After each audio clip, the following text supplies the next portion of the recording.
গোবিন্দ হালা মরছে, খুব ভালো হয়েছে। রেন্ডির পুত পাইছে নাকি তুমি কি করছে? চোর বাচ্চা হ্যাঁ শিল তৈলে হ্যাঁ হয়েছে, মল হ্যাঁ মরছে, তাঙ্গর কি হয়েছে? তাহলে তো ভিডিও বানার কি আছে? ফেসবুকে ঢুকছে না, টিকটকে জানতো না।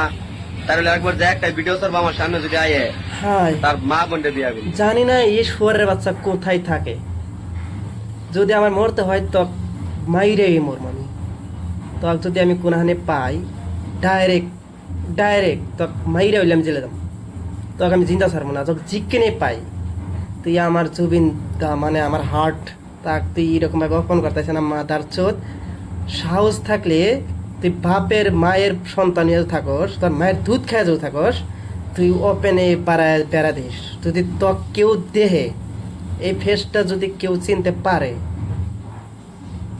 ডাইরেক্ট ডাইরেক্ট কথা আমার সাপ সাপ তুই আমার হার্টে তুই আঘাত করছা।